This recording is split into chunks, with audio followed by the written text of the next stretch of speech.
The COVID-19 pandemic has dominated our lives for the past few months.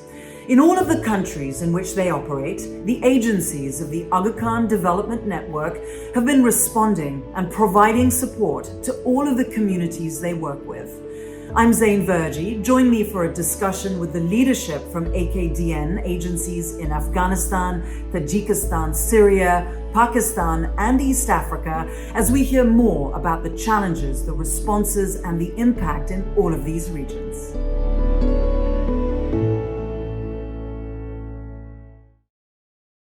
Je pensais à une société qui est diversifiée, pluraliste. C'est une société où, par exemple, votre voisin de palier est différent, enfin, il s'habille différemment.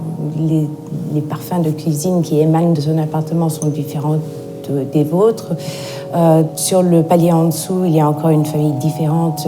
De nouveau, la cuisine est différente, les vêtements sont différents, la langue est différente. Mais au fond, ce sont vos amis parce que vous comprenez, vous avez été chez eux pour des fêtes nationales, vous avez été chez eux pour des fêtes religieuses, vous avez mangé avec eux et vous comprenez tout à fait non seulement pourquoi tout ceci est tellement différent et étranger et peut-être un peu exotique pour vous, mais ça devient familier parce que vous avez appris à les connaître. What a great day this is for all of us.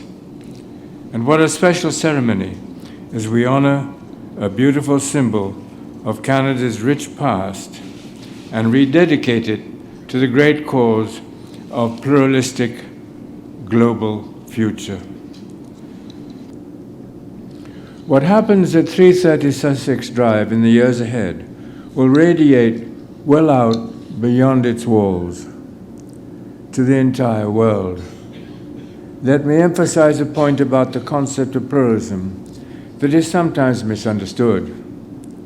Connection does not necessarily mean agreement. It does not mean that we want to eliminate our differences or erase our distinctions. Far from it. What it does mean is that we connect with one another in order to learn from one another and to build our future together. Pluralism does not mean the elimination of difference, but the embrace of difference. Genuine pluralism understands that diversity does not weaken a society, it strengthens it.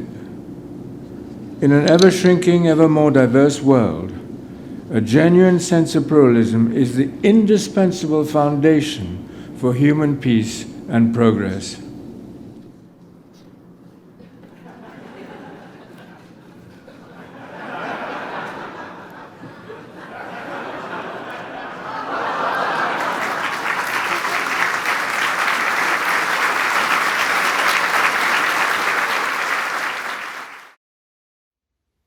Yalimadet, welcome, bienvenue, hello, and welcome. Thank you so much for being here with us today for this rendition of Friday Night Reflections.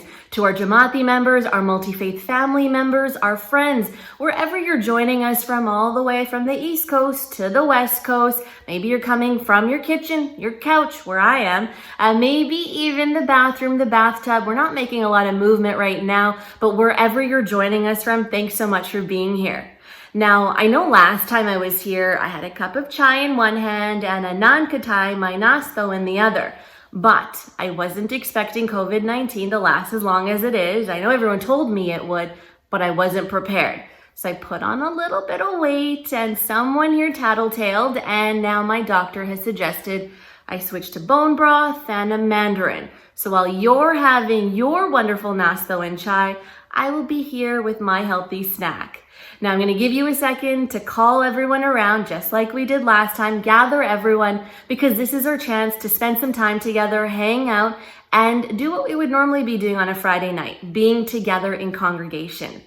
Now, I apologize, the Home Sense line was a little bit long, so I wasn't able to get a new vase to pop back there, some really nice artwork, but I wanted to give you one of the locations I spend a lot of my time. It's normally the fridge or the bookshelf. I don't come here to read, I just come here to look at all the colors. It's a little bit entertaining when there's not a lot to do during COVID. So thank you for joining me from my couch here in Vancouver, and it's a pleasure to be here with you once again. Now, Canada Day just passed. What an incredible day for us as Ismaili friends and family to get together and celebrate such a momentous day in our history, in our world. I spent most of it safely outside in my red shirt with my family, being thankful for the fact that we are here. I'm a first generation Canadian, and I'm so thankful to my parents and my grandparents, my grandfather, for helping many of the Ismailis move to Canada. We're all here because we had someone else do that big step for us. So it's an honor to be here, and what a wonderful day it was reflecting on such a beautiful moment. Now, I hope you enjoyed the clip that we just played before you saw my face pop up. And in case you forgot, that was from the opening of the Global Center for Pluralism in May 2017. A momentous occasion that we're definitely going to reflect on throughout the rest of the show. Now let's take a look at tonight's program. Our theme for tonight's program is Pluralism in a Fractured World, reflecting on how we can better understand the true meaning of pluralism and become advocates for a more equitable world. Tonight, Council for Canada President Amir Ali Qasim Laka will start off our evening coming to us from his wonderful home in Toronto. Then we will move to our guest speaker, Miss Meredith Preston McGee. She's the Secretary General of the Global Center for Pluralism, and she'll be coming to us from Ottawa. Then we will pause for a new installment of In the Social Hall, one of my favorite places to go, where we get to hear some of our Jamaati voices. And finally, we will round off the broadcast with some wonderful musical pieces to rejuvenate and refresh us. Now make sure you grab your snack, healthy or not, and get ready for a fun, full program. A reminder that our Gujarati version can be called into at the same time. You can go to iicanada.org to listen in. And just after this broadcast, the Farsi version will come on. So stick around, make sure you watch this version, the next, or hey, maybe even both. And now, without further ado, I welcome President Qasim Laka. My dear brothers and sisters, Yali Mudad. Over the past few weeks, we have witnessed several disturbing events in the United States. We have watched as grief and frustration have manifested in civil unrest, the reaction to a long history of incidents affecting the Black community. These events have had profound impacts. They have brought matters pertaining to social justice and racial inequality to the forefront of global discourse. They have spurred movements with the goal of attaining systemic reform. But they have also opened a window for dialogue, to hear the voices of those previously unheard, and to learn how we can play our part in creating positive social change. As many of you know, our community's commitment to foster social justice and strong civil society has spanned centuries. Pluralism is a household term in our Jamaat. Maulana Hazrat Imam's efforts to foster this virtue have made pluralism a part of our shared vocabulary.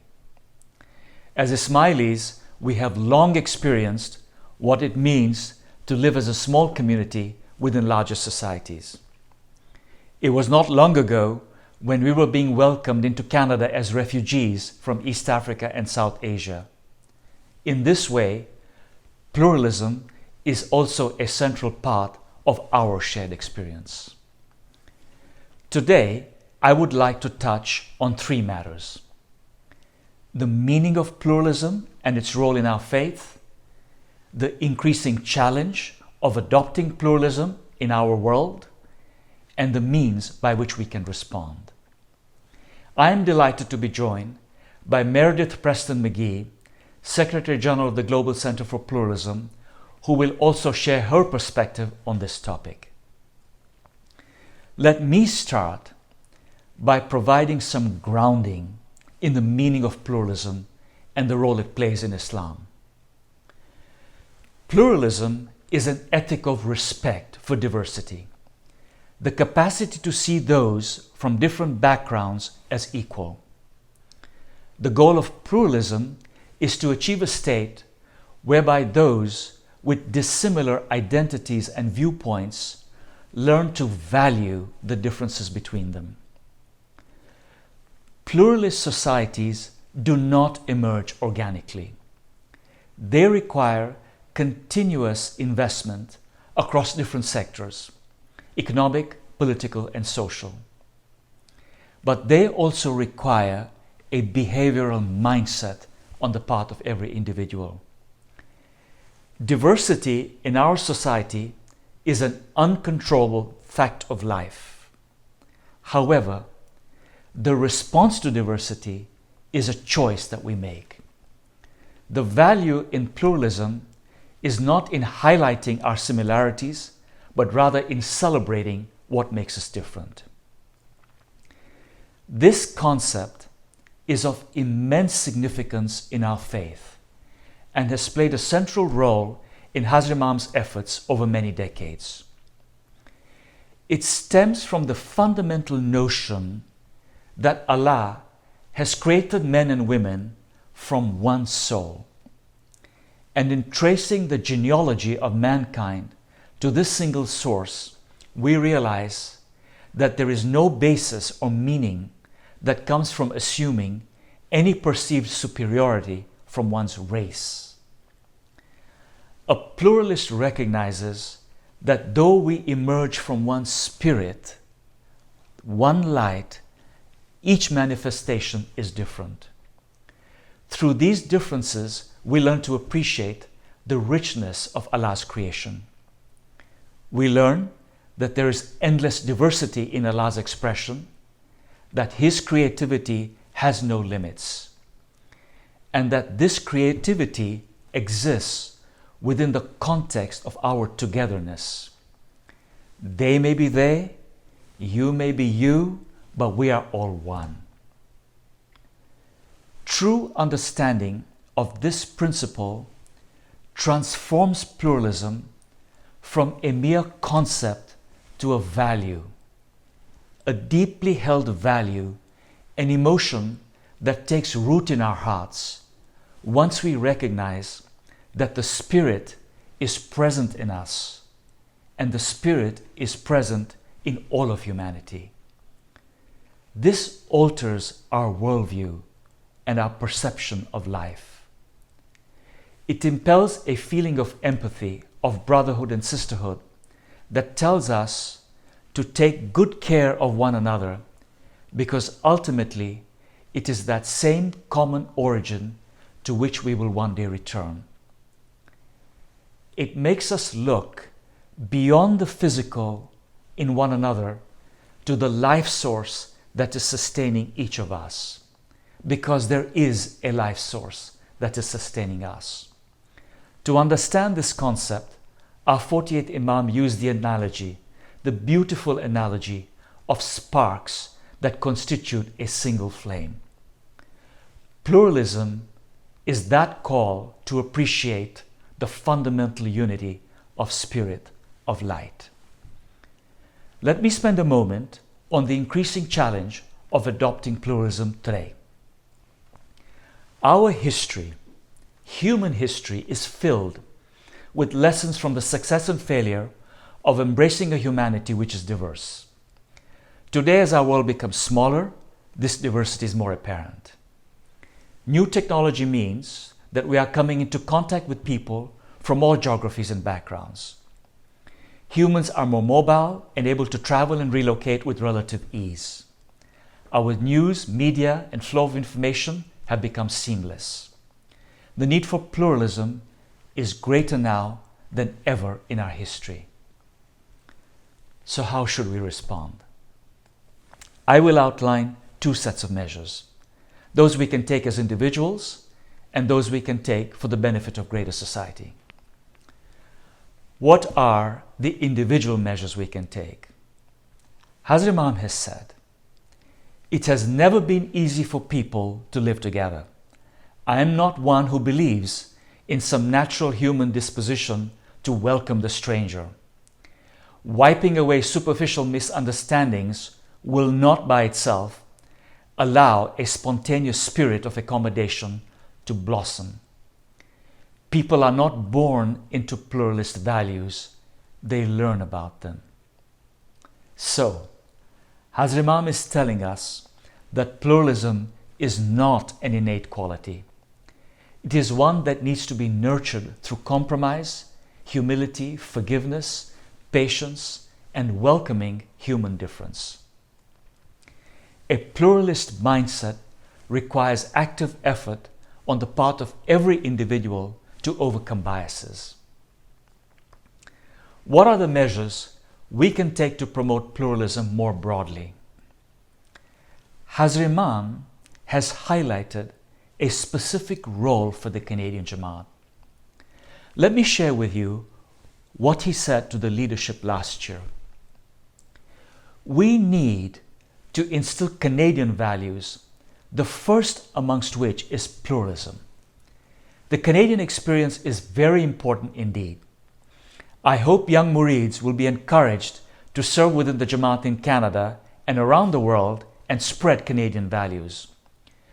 We need to communicate and add value to the notion of pluralistic society.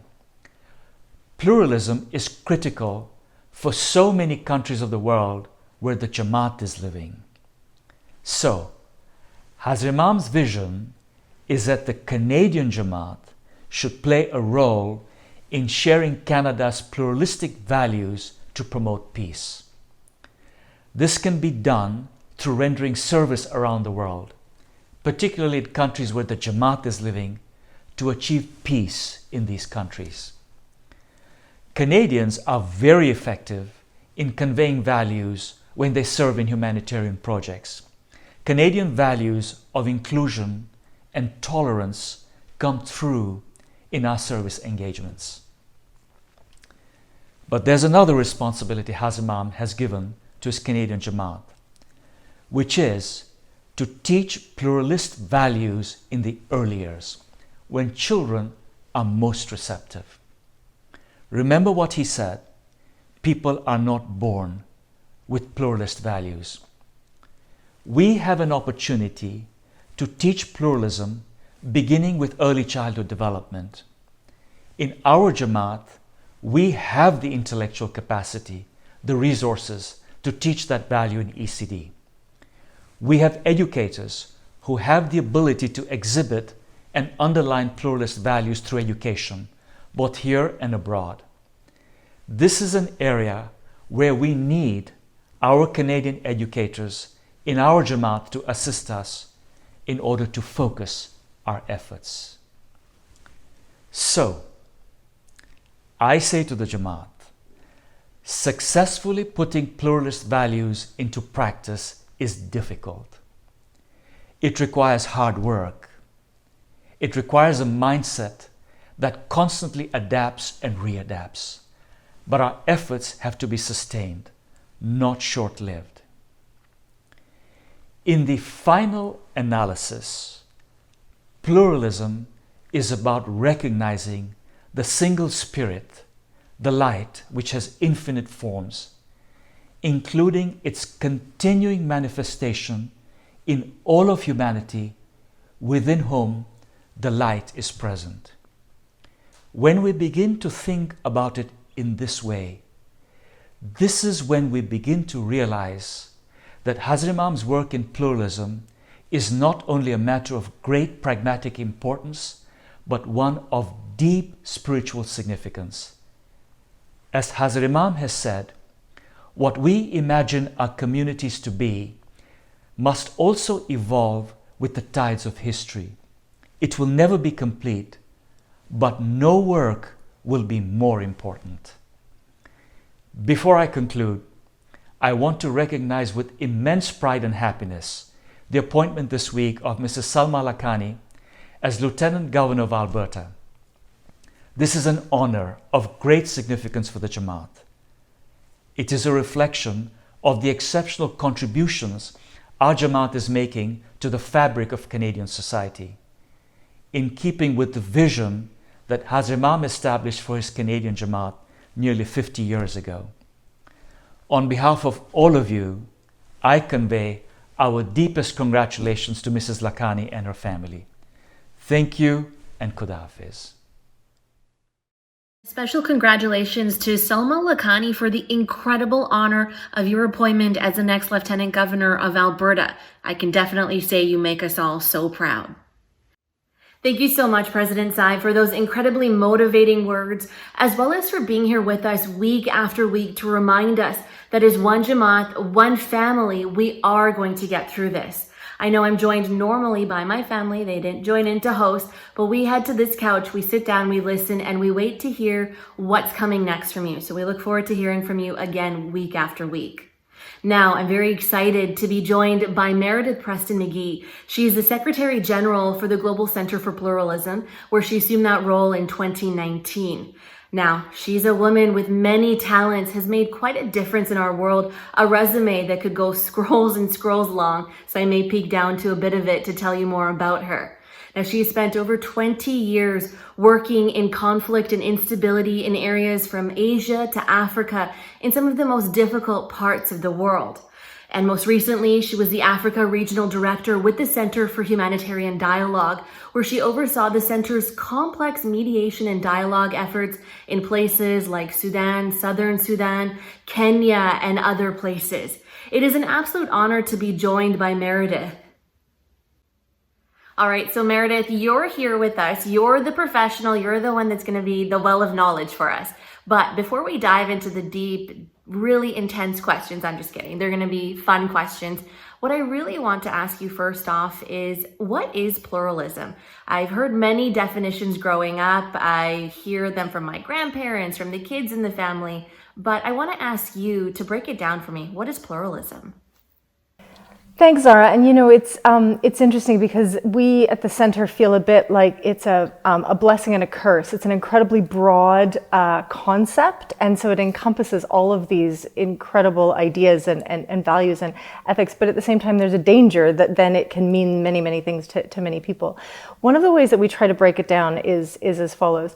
Societies are diverse. They are demographically diverse. That's simply a fact. What pluralism is the choice, the actions that you would take, the actions that society takes more broadly, the actions individuals take, institutions take, in order to approach that diversity positively, to embrace the diversity and build on that as a strength in society. And that can be everything from legislation to be ensuring that marginalized voices are included, to the everyday actions of citizens as they reach out to other different members of their community.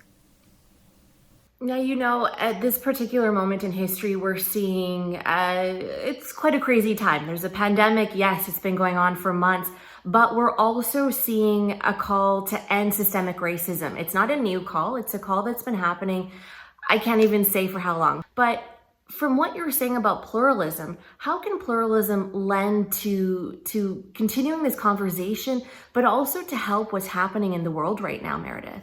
Well, first of all, I have to say, Zara, that I don't think it's accidental that the calls to end systemic racism and what happened after the murder of George Floyd in the US came at this time when the COVID pandemic has so starkly shown us the inequalities that for too long people felt that they could look away from. These inequalities are pre-existing conditions in our society. They are human-made conditions. This is not a natural inequality. These are things that we did. And because they were laid so bare, I think it made it even stronger, the points that came out following the death of George Floyd and others in the United States, saying this simply has to end, and now is the time.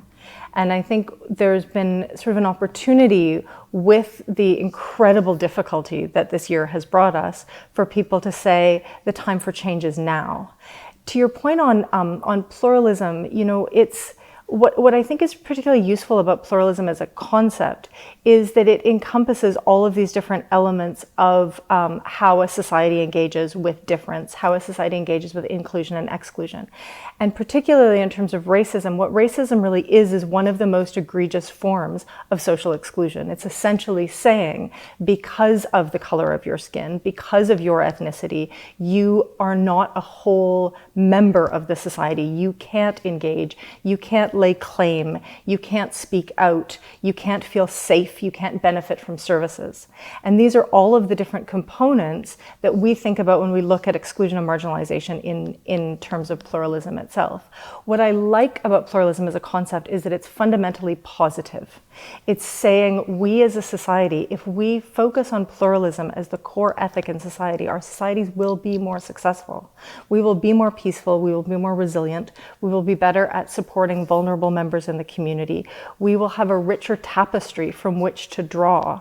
And it gives us, I think, a framing to understand these issues around systemic racism in a way that different members of society can engage with.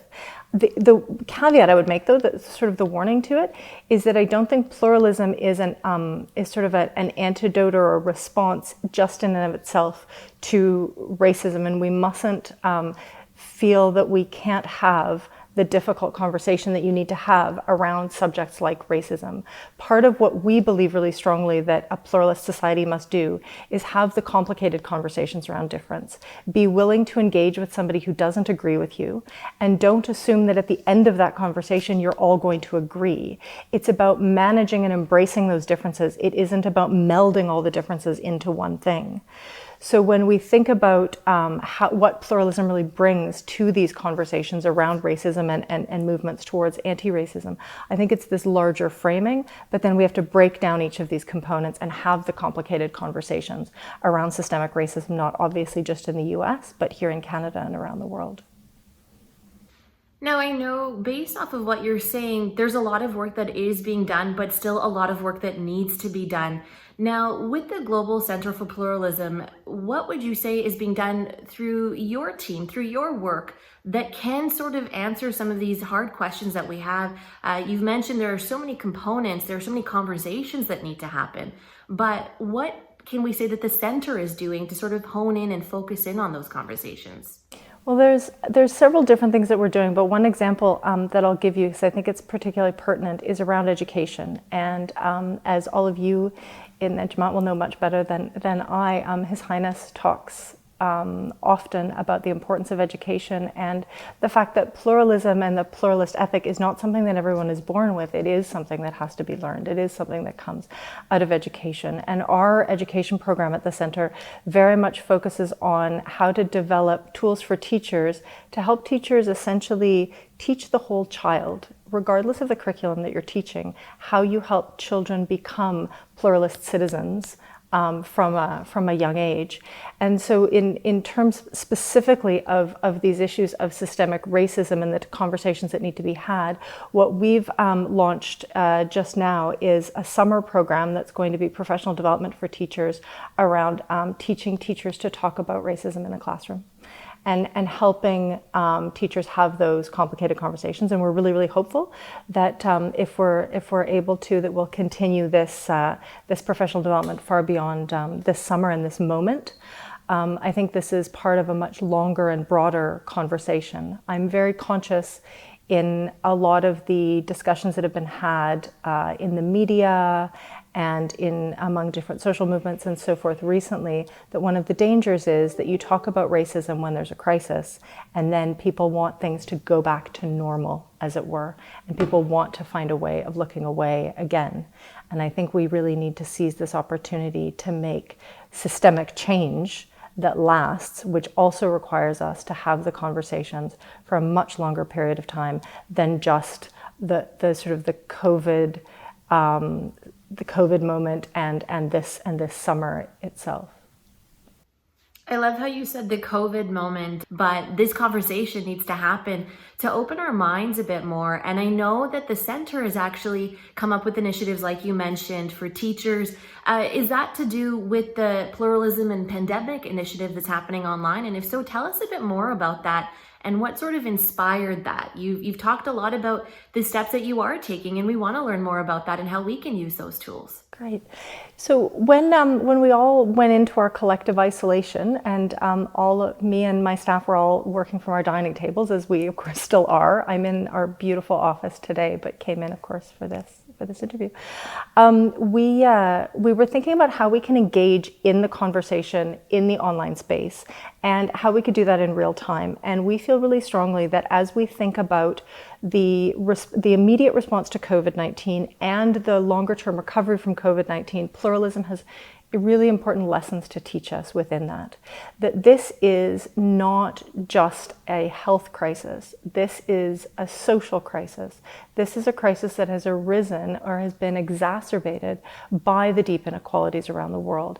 And so for us to not just respond and even maintain a status quo, which isn't actually what we're looking for, but how we could actually respond and build back better. We have to think about all of the different issues that are facing people during the pandemic through a pluralist lens. So the Pluralism in the Pandemic portal was launched a few weeks ago with a view to bring the voices of different experts and practitioners from around the world to talk about their own sectors and how they would see pandemic response and pluralism within a lens of education, systemic inequalities, peace and conflict, information and cyberspace, migration and refugees, all of these different areas, so that we could help to inform and hopefully to influence policymakers and practitioners to be thinking differently about how they're responding to the pandemic. That's a wonderful initiative you have, and it sort of brings this new question to my mind. It sort of takes me back to that first question about what is pluralism. So you've created this portal, you want to continue these conversations well beyond COVID when we're back to normalcy, whatever that may be. What do you want children and the younger generations to talk about when it comes to pluralism and how they're lending that word to the changes we want to see in society, be it what's happening in the world as far as the systemic racism? How do you want them to combine those two words together to make change in our world? Well, you know, one of the things that we find really funny about pluralism as a term is that we talk about it a lot, but a lot of people live pluralist lives every day without even knowing the term. And so while we want people to be promoting this ethic of pluralism and this understanding, you can do it even without using the term pluralism. Our wonderful award winners for the Global Pluralism Award that we convene every 2 years are this exceptional array of individuals, sort of ordinary citizens in many ways, who see the marginalization, see the exclusion, see opportunities to include, see opportunities to reach out and take those opportunities. And many of them have never used the term pluralism in their work, but it's really in the ethic of what they do. Whether you're a teacher in the Balkans and have decided that the curriculum that you're teaching children is so narrow and so nationalist that it is not teaching children in one country in the Balkans how to understand the different perspectives around the conflict that they all lived through, and finding a way of building a coalition to help students understand the multi-perspectives of their own broken history. To this extraordinary young entrepreneur in Ghana who said, there are no people that look like me in children's literature. As a young African girl, why isn't there a detective story that reflects me? Why do I have to read Nancy Drew and wish that I was a white girl in upstate New York? And then she builds this extraordinary social enterprise specifically around representation in children's literature. And for me, these are the kinds of actions and stories that I would want young people to embrace. And while we talk about pluralism and the term should be more understood and more used, for me, it's really the ethic of these actions that people take every day and really allowing ourselves to think a little bit differently about what's going on. I've been thinking a lot about different ways that racism has been thought about through the years, and there's been so much about when I was a child, which feels far too long ago now, and it was this idea that we should look beyond color and that color doesn't matter and everyone should be colorblind. And what that led us to was a false sense of inclusion and a view of sort of enabling a lot of us who had the privilege to do so to pretend that we lived in a colorblind system when of course we don't. And what today we're asking young people to do is to recognize where injustices are, to recognize where exclusions are, to understand that we live in a system that is not equal to everyone, that is not fully equitable, and that it's all of our roles as citizens to find our own actions to help change that, to help inform ourselves, help do better, help others who you feel are being marginalized or excluded, that's part of our kind of communal solidarity. Meredith, you've got my mind going. I have so many questions from what you just said, but what really stuck out to me among many of the things you just said is the little girl in Ghana and not being able to relate to Nancy Drew and taking action to sort of change that. What are some other examples of systemic change and action that have sort of given you hope and have built some space for growth in the future? Well, I have to say that our award winners give me hope all the time, which is one of the particularly wonderful things about our Global Pluralism Award. And I have to also mention that the nominations for the latest award are closing on the 30th of June. So if any of the listeners out there have particularly wonderful champions they want to nominate, the time is now. One of our other awardees in France has been a particularly inspiring example to us at the moment, particularly during this isolation. They're a social enterprise called Singa, and their approach prior to the pandemic was to connect new refugees who are coming to France to host communities, host families, so that people could find the commonalities and work together to help refugees feel welcome in France. And you know, one of the easiest ways that these things happen is this very human interaction of sharing a meal, sharing a discussion about your what you want for your children in school, having a shared love of football. It's all of these very, very sort of simple things. And of course, when COVID hit, all of these in-person interactions were shut down.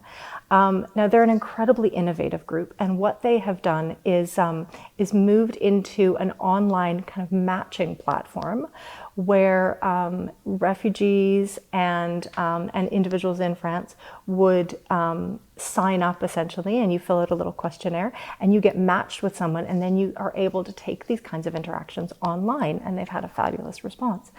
And it's just, for me, a real reminder that despite all the difficulties that we're in right now, creativity thrives in constraint.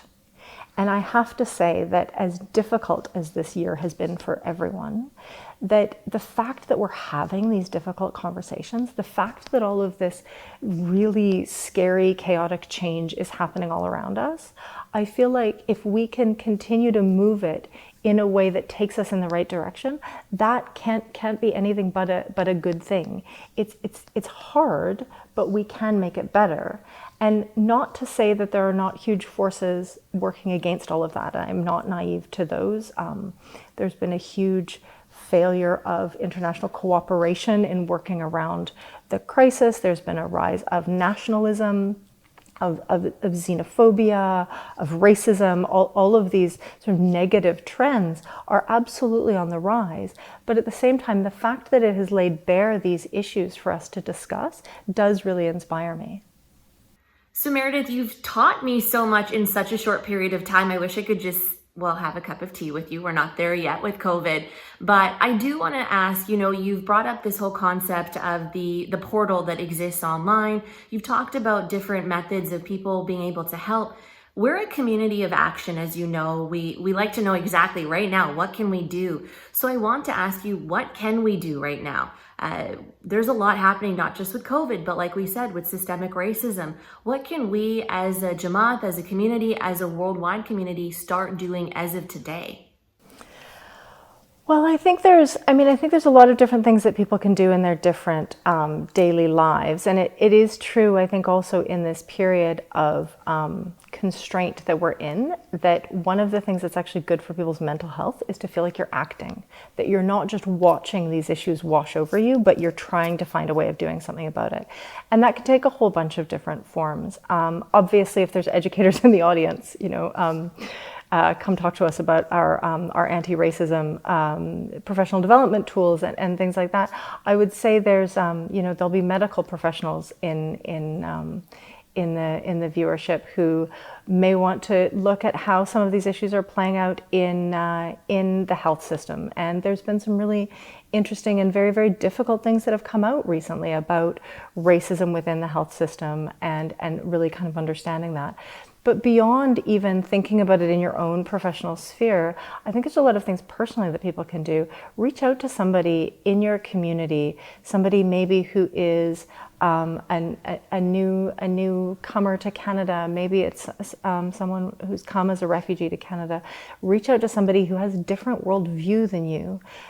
Try to have one of those difficult conversations and see where it takes you, because I think part of this is also that learning journey, and I don't think at any point do we want to suggest that it's easy to have these difficult conversations with somebody with whom you might really disagree. But it's really important to teach ourselves how to have those kinds of conversations.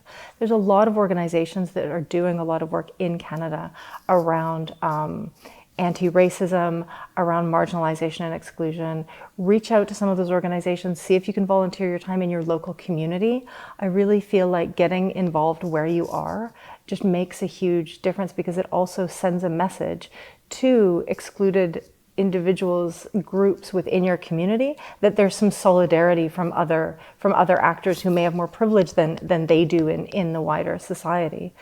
So I think there's a lot of those sort of small actions that people can take. Well, you are doing an incredible job of really sort of diving through that negativity and finding that positivity. And you are right. It just takes one person to make a difference.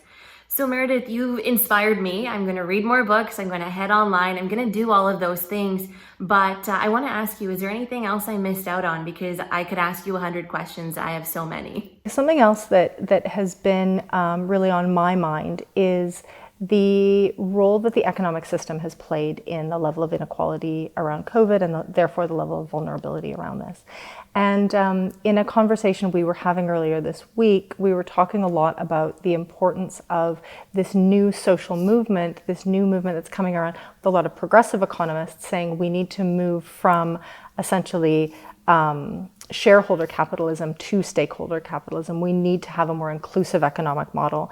The model that we have been focusing on, that's predicated on growth at all costs, is actually ultimately killing us all as a human society and so forth. But for that to really make a difference, one of the things I believe really strongly is that private sector really needs to get involved. And I know a lot of your viewers are business people and be leaders in private sector. So to your question earlier about what can people do, I really believe that private sector needs to be at the forefront of calling for some of these social changes that are required, and what the economic systemic changes are needed in order to enable that to happen. And I think that there's something really, really powerful in some of those private sector voices. So that's something else I would really encourage your readers or your listeners to be thinking about. I told you I have a lot of questions and you have a lot of answers. I could ask all day, but Meredith, I want to thank you for taking the time out to not just only encourage us and teach us, but also to remind us that there is something we can do. So thank you so much. It's been an absolute pleasure. I've really enjoyed the conversation, and hopefully we will manage to have tea in person one of these days. An absolute privilege to hear from Meredith Preston McGee. I really could have asked so many more questions, but I know that you were also excited to get to the next portion. So thank you again for your wise words and for reminding us that we can bring a pluralistic mindset to everything that we do. We appreciate that guidance, and we look forward to making some changes and pushing forward. Now, the next part of the evening, I know you've been waiting for it, It is Social Hall, where we get to hear from different Jamaati members around the country. And it's kind of like we're having our chai or our bone broth and our nasto, sitting back and spending some time together. Enjoy. Yali Mudat everyone, and welcome to In the Social Hall. It's no secret that we're all different, but there are a lot of things that are common between us. One thing we all got to do this week was celebrate Canada Day. Now for me, it marks the middle of summer, and it's also a time to think about how Canada is a pluralistic country. This week, we asked Jamaati members across the country their thoughts about that. What have you been enjoying about your summer so far? Bike riding, hiking, we've been playing. We have been mountain climbing with our friends. The weather has really allowed me to go outside, see friends and family from a distance. We bought a whole bunch of seeds and we started growing seedlings in the house. We have whole kinds of tomatoes, eggplants, okra, a whole bunch of different kinds of peppers. I just genuinely enjoy being around my brothers and sisters. During this whole quarantine situation, it's sort of forced us to spend lots of time together. Now Canada Day just passed, and we know that Canada is a pluralistic country. There's also a lot of pluralism even within our own Jamaat. How has pluralism played a role in your life? I'm married to the Canadian girl. My son-in-law has a Jewish background.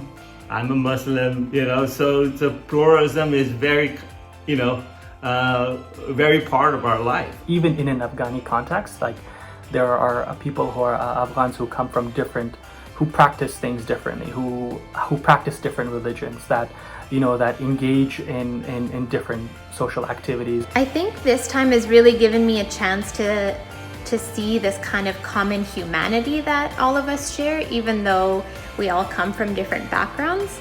It's okay to be different because we're all the same inside. Tell me about a time where you experienced something totally new about a culture that you had no idea about before, whether it was trying a new food or even living somewhere. I think the noodles comes from Italy and pizza comes from China. Oh, it's probably the other way around. When I was growing up in Pakistan/Afghanistan, way before we came to Canada, it was very common for people to just go over to their relatives' place and their family's place, and it was just very, like you didn't have to call. When we came to Canada, one of the things I found interesting was, you had to call people and tell them, hey, I'm gonna come over before you go over. So I had an interesting experience where I met a friend at school, and I knew where he lived, so I decided to go and visit him, and that's when I realized that maybe this is not the best decision. For a period of time, I got to live and travel in Kyrgyzstan, and it's quite unique to experience the Russian culture there. So I learned to speak Russian. They also really love Latin dance, so I got to learn how to Latin dance while I was there. And so that's something that I never thought I would get to do in Central Asia. There is a big community of Gujaratis here in Edmonton, and I go photograph their event called Navaratri. It's 9 nights of celebration. They come in with all kinds of different, clothing and stuff. So what I found out that there are people who go from here to India every year to buy 8-9 outfits so they can wear different outfits for this Navaratri that they celebrate here. Speaking of dressing up, Jamaat Khana's in Portugal opened up this week. Last week we heard what people are missing the most about Jamaat Khana, but this week I had a different question in mind. What are you looking forward to doing in Khana once it opens? Going to the library, and I want to say for Mom. Everyone is definitely going to dress up because it'll be an occasion when Khana opens up again, and I think we've been cooped up at home for a while, so it'll be nice to have a reason to dress up. And I won't be ashamed of being overdressed on that day. You know what, it will be nice to see everyone cleaned up, and I've already started by wearing a button and collared shirt just to be on the safe side. Thank you for watching this week's In the Social Hall, and we'll see you next week. Thank you so much. We really hope you enjoyed that last segment. I got so into it, I didn't make it through peeling my mandarin to eat it. Hopefully you made it through some of your chai and nasto, but keep that going as we stick around for the final part of the evening. It's the musical part. We really hope you'll stick around to enjoy some of the musical renditions that help us to celebrate the pluralistic community that we are and the one Jamaat that we are together. And now, before we go to the long-awaited music and video segments, a few upcoming initiatives to look out for. This Sunday, we have our third installment of the Smiley Center Visionary Voices series. Our distinguished panel of civic leaders include His Worship Mayor Nahid Nenshi, Mayor of Calgary, His Worship John Tory, Mayor of Toronto, and His Worship Kennedy Stewart, Mayor of Vancouver. They'll be discussing how our cities can emerge post-COVID even stronger and more inclusive. Be sure to tune in this Sunday at 8 p.m. Eastern. Also, look out for an enhanced and refreshed iicanada.org website in the days ahead. You'll have access to all the information you need about your favorite Jamaati programs and services at your fingertips and all in one place. Be sure to check it out. And of course, for Imamate Day, we have a special series of programs being prepared for you to celebrate and commemorate together our beloved Maulana Hazri Imam's 63 years of Imamate, including feature films, devotional and musical expressions from reciters and artists from across Canada and the world, and much more. Stay tuned for more details in the days ahead. And now to end our evening, we have two special pieces. The first is called Grateful Heart and showcases Primus, the Mabile Men's Choir, performing a choral piece composed by Hussein Jan Mohammed. It offers gratitude to all those people, frontline workers in a variety of fields, services, and industries who have been working tirelessly over the past few months by giving their care, love, and compassionate sacrifice to help us cope, be safe, nourished, and protected. And we end with a heartwarming piece celebrating an event that would normally be enjoyed at this time of year, the annual Ismaili Stampede Breakfast. Thanks so much for being here and enjoy.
Merci,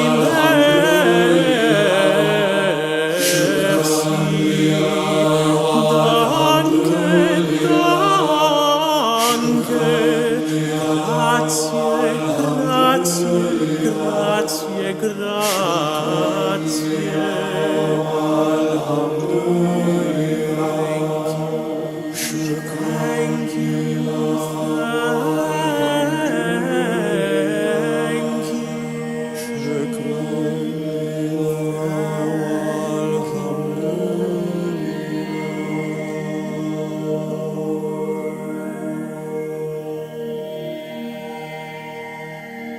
Thank you.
over 400 volunteers here today at this pancake breakfast. We have 400 every year, but you know, we've got everything from logistics to cooking to security to refreshments to the organizing committee to the steering committee, from everything to the branding to the vision of this is all executed and entirely by volunteers.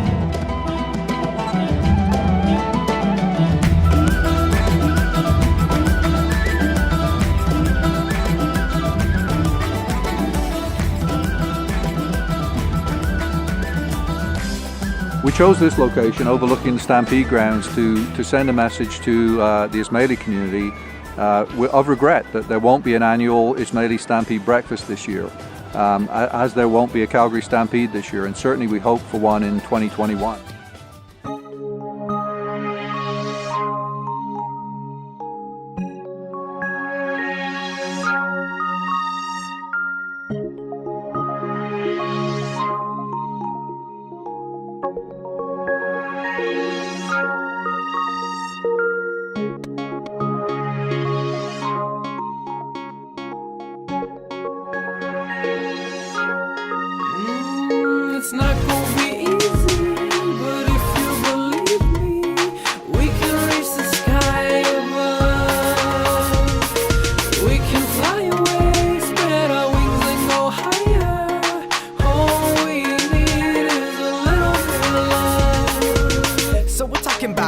love. That's a strong word most don't speak of. You can find it in your soul and your heart in a fashion. You can find it in places you will never imagine. You can find it in a friend or in a lover. You know, love will let loose. If it's uncovered, you can find it in your family. Always around, they'll always be. Happy Stampede from my family to yours.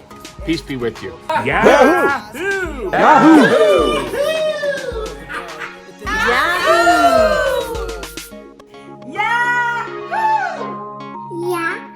So let's live it like they live it in the world above. The things we can do with a little bit of love. It's not gonna be easy.